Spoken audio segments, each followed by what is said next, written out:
এমন একটি যুদ্ধের দৃশ্য কল্পনা করুন যেখানে একদিকে রয়েছে পৃথিবীর সবচেয়ে শক্তিশালী সামরিক শক্তি আমেরিকা আর ইসরায়েল। তাদের হাতে আছে অত্যাধুনিক সব যুদ্ধ বিমান, কোটি কোটি ডলারের মিসাইল আর পৃথিবীর সবচেয়ে উন্নত এয়ার ডিফেন্স সিস্টেম। কিন্তু আশ্চর্যের বিষয় হলো এই বিশাল শক্তির সামনে বুক টান টান করে দাঁড়িয়ে আছে একটি ছোট্ট অস্ত্র, যার দাম সাধারণ একটি পুরনো গাড়ি থেকেও কম। এই ছোট্ট অস্ত্রটাই ধীরে ধীরে আধুনিক যুদ্ধের পুরো সমীকরণ বদলে দিতে শুরু করেছে। অনেক সামরিক বিশ্লেষক এখন বলছেন এই ড্রোনটার কারণে ইরান এমন একটি যুদ্ধের কৌশল তৈরি করেছে যেখানে শক্তি দিয়ে নয়, বরং বুদ্ধি আর অর্থনৈতিকভাবে প্রতিপক্ষকে চরম চাপে ফেলা যায়।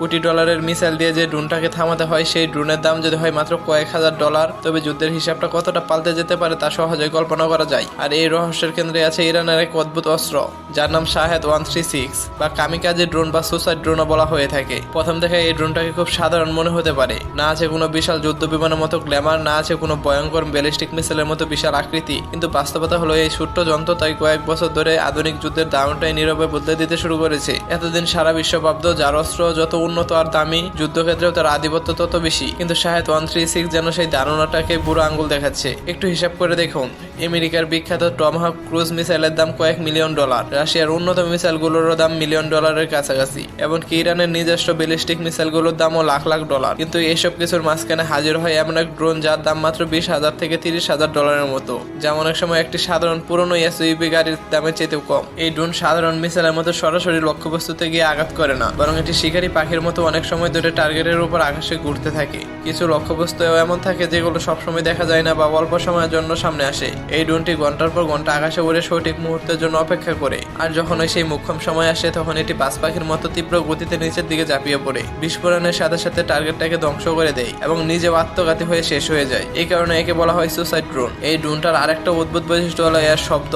যখন এটি আকাশে উড়ে তখন এর ইঞ্জিনের আওয়াজ অনেকটা পুরনো মডেলের স্কুটারের মতো শোনায়। এই জন্য যুদ্ধের ময়দানে একে অনেক সময় ফ্লাইং স্কুটারও বলা হয়। এতে ব্যবহার করা হয়েছে একটি সাধারণ 2 স্ট্রোক ইঞ্জিন। যে কেউ আকাশে এই অদ্ভুত শব্দটা শুনতে পায় তখন সে বুঝতে পারে যে মৃত্যু তার দিকে দিয়ে আসছে। এটি মানুষের মনে এক গভীর মানসিক ভীতি ও সাইকোলজিক্যাল প্রেসার তৈরি করে। শাহেদ 136 ড্রোনের গঠন বেশ সাধারণ কিন্তু কার্যকর। এর দৈর্ঘ্য প্রায় 3.5 মিটার আর ডানার বিস্তার প্রায় 3 মিটার। পুরো ড্রোনের ওজন মাত্র 220 কেজি। এর সামনের অংশে থাকে 30 থেকে 50 কেজি ওজনের বিস্ফোরক। পিছনের দিকে থাকে একটি প্রোপেলার যা একটি 50 হর্স পাওয়ারের 2 স্ট্রোক গ্যাসোলিন ইঞ্জিন দিয়ে চলে। এটি ঘন্টায় প্রায় 200 কিলোমিটার গতিতে ছুটতে পারে এবং এর রেঞ্জ বা পাল্লা প্রায় 2000 কিলোমিটার। আশ্চর্যের বিষয় হলো এতে আলাদা কোনো দামি কুলিং সিস্টেম নেই। ড্রোনটা যখন দ্রুত উড়ে যায় তখন বাইরের বাতাস এয়ার ইঞ্জিনকে ঠান্ডা রাখে। ড্রোনটির মাঝখানে থাকে একটি ছোট্ট কম্পিউটার সিস্টেম যা পুরো ফ্লাইট নিয়ন্ত্রণ করে। এটি স্যাটেলাইটের মাধ্যমে জিপিএস সিগন্যাল ব্যবহার করে পথ চিনে নেয়। তবে আমেরিকা বা ইসরায়েল যদি জিপিএস সিগন্যাল জ্যাম করে দেয় তবুও এটিকে থামানো যায় না, কারণ এতে আছে ইনার্শিয়াল নেভিগেশন সিস্টেম। এটি নিজের সেন্সর ব্যবহার করে গতি ও দিক হিসাব করে সঠিক লক্ষ্যে পৌঁছে যায়। এমনকি কিছু উন্নত ভাষণ রাডারের সিগন্যাল শনাক্ত করে সরাসরি এয়ার ডিফেন্স সিস্টেমের রাডারে আশ্রয় পড়তে পারে। কোনো দেশের রাডার ব্যবস্থা ধ্বংস হয়ে যাওয়া মানে সেই পুরো প্রতিরক্ষা ব্যবস্থা ধ্বংস হয়ে যাওয়া।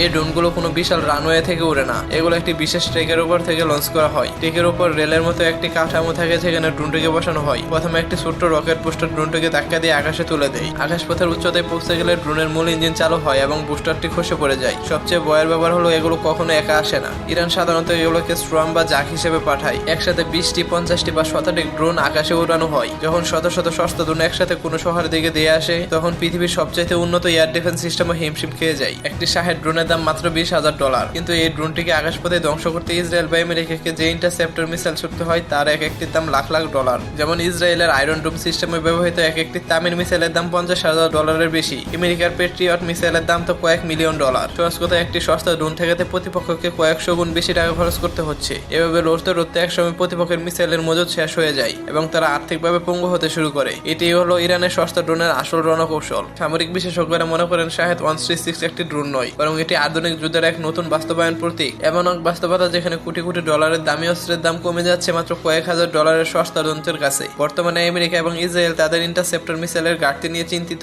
কারণ ইরান এগুলো যত দ্রুত ও সস্তায় বানাতে পারে পশ্চিমা বিশ্ব তত দ্রুত মিসাইল তৈরি করতে পারছে না। যুদ্ধের এই অসম লড়াই সামনে কোন দিকে মুড় নেই তা এখন বড় এক প্রশ্ন।